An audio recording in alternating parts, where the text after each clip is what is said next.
ഇടിയപ്പത്തിൻ്റെ കൂടെ സ്റ്റൂ കഴിക്കാൻ ഒരുപാട് പേർക്ക് ഇഷ്ടമല്ലേ. അധികം ആർഭാടങ്ങളൊന്നും ഇല്ലാത്ത ഒരു സിമ്പിൾ സ്റ്റൂ ആണ് കേട്ടോ ഇത്. എല്ലാവരുടെ വീട്ടിലും മിക്കപ്പോഴും പൊട്ടിറ്റോസ് സ്റ്റോക്ക് കാണത്തില്ലേ, അപ്പം പെട്ടെന്ന് തന്നെ ഉണ്ടാക്കാം. വെളിച്ചെണ്ണ ചൂടാക്കി അതിലേക്ക് പട്ട, ഏലക്ക, ഗ്രാമ്പൂ ചൂടായി വരുമ്പം കുറച്ചധികം പച്ചമുളകും കരിവേപ്പിലയും ചേർത്ത് കൊടുക്കണം. പച്ചമുളകിൻ്റെ ടേസ്റ്റാണ് ഇവിടെ മുന്നിട്ട് നിൽക്കുന്നത് കേട്ടോ. അപ്പം കുറച്ചധികം തന്നെ ചേർത്തോ.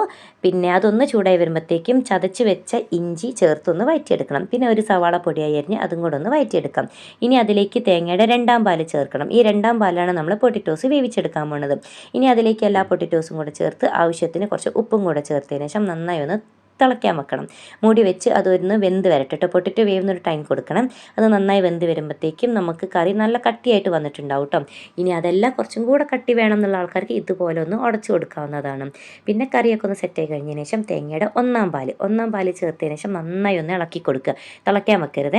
നന്നായി ഇളക്കിയതിന് ശേഷം അതിലേക്ക് കുറച്ചും കൂടെ കുരുമുളക് പൊടിയും ചേർത്ത് കരിവേപ്പിലയും കുറച്ച് പച്ച വെളിച്ചെണ്ണ മേലെ ഒന്ന് ഒഴിച്ചു കൊടുക്കാം. ഇതൊക്കെ കഴിഞ്ഞ് ഒന്ന് ജസ്റ്റ് ഒന്ന് ഇളക്കി ഒന്ന് യോജിപ്പിച്ച് കഴിയുമ്പോഴത്തേക്കും കറിക്ക് നല്ല സിമ്പിൾ ടേസ്റ്റ് ആയിരിക്കും കേട്ടോ. അധികം എരിവ് വേണ്ട ഒരു പച്ചമുളകും കുരുമുളക് പൊടിയും കൂട്ടിക്കോളൂ. ഞാൻ എന്തായാലും ഈ ഒരു ലെവലിലാണ് മെയിൻറ്റെയിൻ ചെയ്തെടുക്കുന്നത്. എന്തായാലും ഒരു അടിപൊളി കറിയാണ്. സിമ്പിളാണ് ഉണ്ടാക്കാൻ, പെട്ടെന്ന് ഉണ്ടാക്കാൻ പറ്റും. ഭയങ്കര ടേസ്റ്റിയാണ് കേട്ടോ. ഇനി ഞാൻ കൂടുതൽ പറഞ്ഞ് ബോറടിപ്പിക്കുന്നില്ല. നിങ്ങൾ ഉണ്ടാക്കി നോക്കി ടേസ്റ്റ് ചെയ്ത് നോക്കി ട്രൈ ചെയ്ത് അറിയിക്കുക.